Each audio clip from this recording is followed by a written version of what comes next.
अस्सलाम वालेकुम नाज़रीन, इस वीडियो में आपके साथ एएसएफ कार पोरल का जो पास्ट पेपर है वो डिस्कस किया जाएगा। उसके करेक्ट आंसर आपको बताए जाएंगे। ये ओरिजिनल एएसएफ कार पोरल का पास्ट पेपर है और इसके अंदर आप दो चीज़ें कर सकते हैं। एक ये चीज़ कि आप अपनी तैयारी चेक कर सकते हैं कि आपकी कितनी तैयारी है इन वाले क्वेश्चंस को देख के, और दूसरी चीज़ कि आपको पेपर के पैटर्न का पता चल जाएगा कि किस तरीके के एमसीक्यूज आते हैं। तो स्टार्ट करते हैं। ईएसएफ कार पोरल का ये पास्ट पेपर है। तो इसके अंदर जो पहले वाला पार्ट होता है वो आपके पास इंग्लिश का आता है और इसके अंदर आपने करेक्ट स्पेलिंग बताने होते हैं। हम पहले वाले एमसीक्यू से स्टार्ट करते हैं। पार्ट 1 इंग्लिश का है, हमने करेक्ट स्पेलिंग बताने हैं। पहले वाला एमसीक्यूज है, इसमें पेशेंस के हमने करेक्ट स्पेलिंग बताने हैं और इसमें जो ए वाला है आंसर PATIENCE इसका करेक्ट है। उसके बाद जो दूसरे वाला एमसीक्यूज है इसके जो करेक्ट स्पेलिंग है वो टॉलरेंस के बताने हैं और जो बी वाले ऑप्शन पे है TOLERANCE ये इसके करेक्ट स्पेलिंग है। और इसके बाद जो थर्ड वाला हमारे पास एमसीक्यूज है इसमें भी हमने स्टैचू के करेक्ट स्पेलिंग बताने हैं और जो इसका सी वाला ऑप्शन करेक्ट है, स्टैचू STATUTE स्टैचू, ये इसके करेक्ट स्पेलिंग है। आगे 4 वाला ऑप्शन भी करेक्ट स्पेलिंग का है, हमने 40 के करेक्ट स्पेलिंग बताने हैं। तो 40 के करेक्ट स्पेलिंग है सी वाले ऑप्शन में FORTY।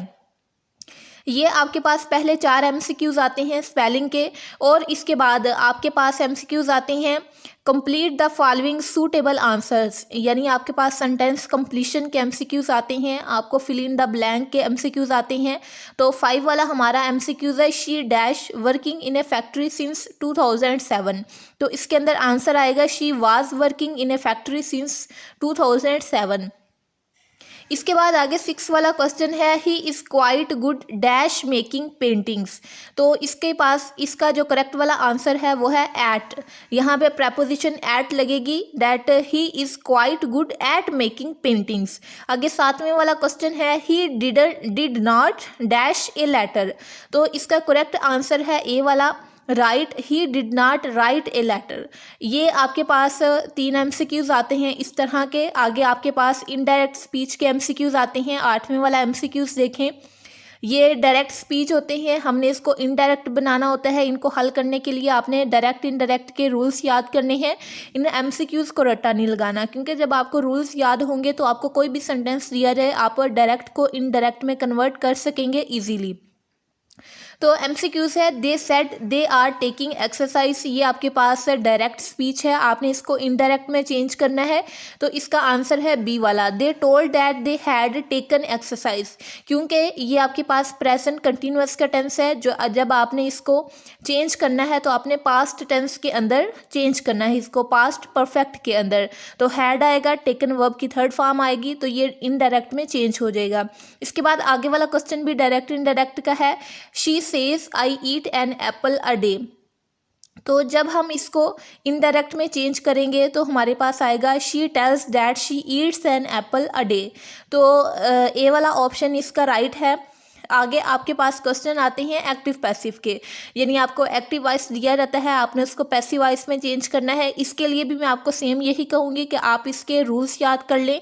आपको कोई भी सेंटेंस देंगे तो आप उसको इजीली एक्टिव से पैसिव वॉइस में कन्वर्ट कर सकेंगे। 10 वाला क्वेश्चन है हमारे पास, they are solving the sums correctly.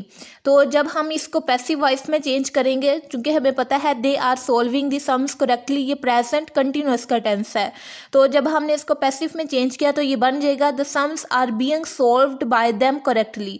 C वाला जो ऑप्शन है ये इसका करेक्ट है। आगे जो 11 वाला एमसीक्यूज है, फजल अटेंड्स ए वेडिंग पार्टी, ये आपके पास है एक्टिव वॉइस का, आपने करना है इसको पैसिव वॉइस में चेंज। तो जब आप इसको पैसिव वॉइस में चेंज करेंगे तो आएगा a wedding party was attended by Fazal. तो ये इसका करेक्ट आंसर है। ये 11 एमसीक्यूज हो गए। इसके बाद जो 12वां एमसीक्यूज है ये हमने करना है select the word which is most nearly similar in the meaning to the given word. तो इट्स मीन हमने सिनोनिम्स बताने हैं, यानी सेम सेम मतलब वाले वर्ड हमने बताने हैं। तो पहले वाला दिया गया है फिलिंग, इसका हमने सिनोनिम बताना है। तो फिलिंग का आप खुद सोचें पहले कि फिलिंग का सिनोनिम क्या होगा। तो इसका ए वाला ऑप्शन करेक्ट है, इम्प्रेशन। आगे 13 वाला एमसीक्यूज है रिजेक्ट, इसका भी सिनोनिम बताना है। तो पहले आप खुद सोचें इसका क्या आंसर है। तो इसका सी वाला राइट आंसर है रिफ्यूज़। इसके बाद आगे आपसे एमसीक्यूज आते हैं कि उर्दू दी होती है, आपने उसको इंग्लिश के अंदर ट्रांसलेट करना होता है।